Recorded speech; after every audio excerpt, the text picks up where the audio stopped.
আল্লাহ রাসূল সাল্লাল্লাহু আলাইহি ওয়াসাল্লামকে কটূক্তি করবে, আল্লাহ তাআলার শানে কটূক্তি করবে, এটাকে যদি তুমি বাক স্বাধীনতা মনে করো, তাহলে বাংলাদেশের মুসলমান তোমার ঘাট থেকে তোমার মাথাটা আলাদা করে দিবে, আর এটাকে তারা নিজেদের হাতের স্বাধীনতা মনে করবে। ঠিক কিনা? আলা রাসূলিল কারীম, আম্মা বা'দ, আউযু বিল্লাহি মিনাশ শাইতানির রাজীম, বিসমিল্লাহির রহমানির রহিম। লা তা'তাদিরু ক্বাদ কাফারতুম বা'দা ঈমানিকুম। সাদাকাল্লাহুল আযীম।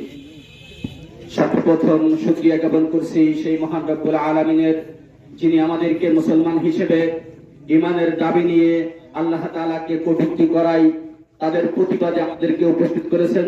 সবাই বলি আলহামদুলিল্লাহ। তারপর আমরা দুরূদ জানাই মানবতার মুক্তির দূত মুহাম্মদুর রাসূলুল্লাহ সাল্লাল্লাহু আলাইহি ওয়াসাল্লাম, সাথে সাথে সেই সমস্ত শহীদদের শান্তি, মুক্তি, মাগফিরাত কামনা করি, যাদের অক্লান্ত পরিশ্রম, যাদের জীবনের বিনিময়ে ভারত সহ বাংলাদেশ, পাকিস্তান নামক একটা দেশ আমরা মুসলমান দেশ হিসেবে পেয়েছি। আল্লাহ পাক রব্বুল আলামিন এরকম একটা মেহেরবানি করেছেন, কিন্তু দুর্ভাগ্যজনক হলেও সত্য, বারবার 2007-এ, 2009-এ এভাবে প্রতি বছর দুবার চারবার করে আল্লাহর নামে কটূক্তি, রসুলের নামে কটূক্তি, কোরআনকে নিয়ে অবমাননা, এই বিষয়গুলো বারবার হয়ে আসতেছে। প্রিয় তাওহীদের জনতা, আপনাদেরকে জানাতে হয়, মানিকগঞ্জের একটা কুলাঙ্গার, যাকে বাংলাদেশের মানুষ বাউল আবুল সরকার নামে চেনে, এই ফাউল আবুল সরকার সর্বপ্রথম কুরআনুল কারীমের সর্বশেষ সূরা সূরাতুন নাসকে কেন্দ্র করে এই পালাগানের মাধ্যমে, এই পালাগানে সে এমনকি মুসলমানদেরকে সামনে নিয়ে মুসলমানদের একটা অনুষ্ঠানে, রাজনৈতিক একটা অনুষ্ঠানে সে এই সূরা নাসকে ব্যঙ্গ করেছে, মুখ ভেঙচিয়ে কথা বলেছে। প্রিয় তাওহীদের জনতা, যদি বিষয়টা এখানে শেষ হয়ে যেত, শেষ হতে পারত, কিন্তু সে এখানে শেষ করে নাই।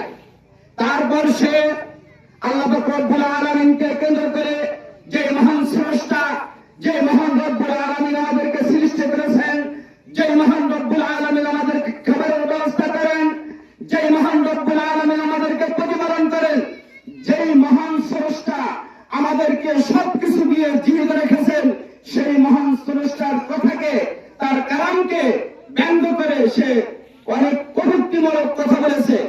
এত সহজ তারা পায় কোথায়? বাংলাদেশের মুসলমান কি মারা গেছে নাকি? 2007 সাল সহ আমি যখন থেকে বুঝতে শিখেছি, তখন থেকে দেখে আসতেছি, বারবার প্রতি বছর 2-4 বার এভাবে করে তারা কোরআনকে নিয়ে অবমাননা করে, হাদিসকে নিয়ে অবমাননা করে, রাসূলকে নিয়ে অবমাননা করে, আল্লাহ তাআলার শানে অবমাননা করতে, কটূক্তি করতে তারা পিছপা হয় না। কিন্তু দুঃখের বিষয় হলো, যখন এই বিষয়টাকে নিয়ে বাংলাদেশের তাওহীদি জনতা যখন জাতীয়ভাবে একটা বিক্ষোভ মিছিল করলো, সেখানে বাংলাদেশের একটা দলের জাতীয় পর্যায়ের একজন নেতা, ভারতীয় নেতা, চরম বেয়াদব, এই বেয়াদব এটুকু মাথায় না নিয়ে সে একবার চিন্তা করে নাই, আল্লাহ তাআলার শানে কটূক্তি করেছে। আমি ভোটের লোভে, আমি রাজনৈতিক অঙ্গনে নিজের অবস্থানকে শক্ত করার জন্য বাউলদের পক্ষে, আরে বাউলদের পক্ষে না, নাস্তিকদের পক্ষে সে সমর্থন দিয়েছে। দুর্ভাগ্যের বিষয় হলো এখানে শেষ নয়। বাংলাদেশে যতবার এই জাতীয় আন্দোলন হয়, 2-4-5 দিন, 2-4 সপ্তাহ পরে মানুষ ভুলে যায়, আর তারা তাকে লোক দেখানোর জন্য কিছুদিন গ্রেফতার করে জেলে আটক করে রাখে, আবার তাকে মুক্ত করে দেয়, আবার তারা এই জাতীয় কর্মকাণ্ড করে। আমি তাদেরকে বলতে চাই, বারবার এটা বাংলাদেশের মুসলমান দেখবে না, এই পিছনের দিন ভুলে যাও। যেমনি ভাবে 16 বছর ফেরাউন নমরুদি ক্ষমতা বাংলাদেশে পরিচালনা করার পরে জ্বলন্ত ইতিহাস বাংলাদেশ থেকে সেই ফ্যাসিস্ট সরকারকে পালাতে বাধ্য হতে হয়েছে। তোমরা যদি আবারও এই জাতীয় কর্মকাণ্ড করতে চাও, তাহলে জীবন্ত ইতিহাস থেকে শিক্ষা গ্রহণ করো। বাংলাদেশের তাওহীদি মুসলমান এটা মেনে নেবে না।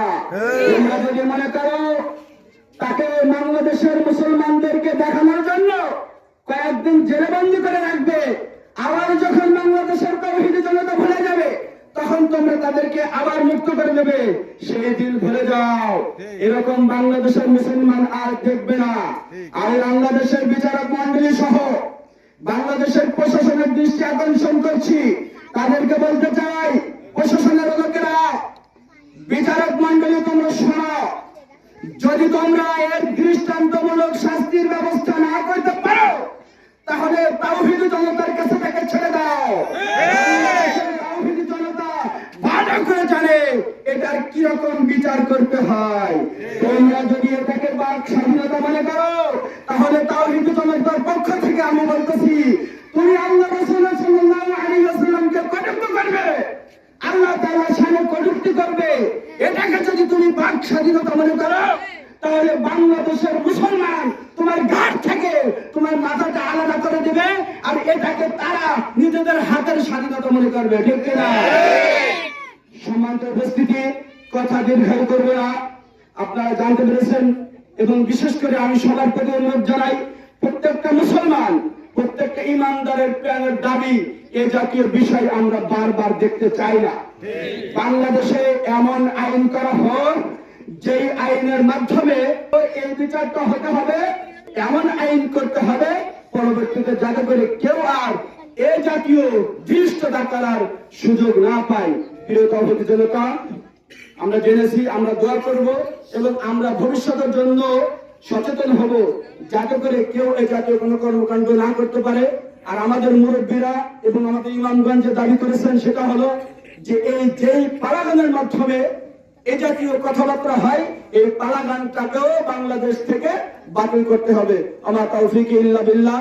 আসসালামু আলাইকুম ওয়া রাহমাতুল্লাহ।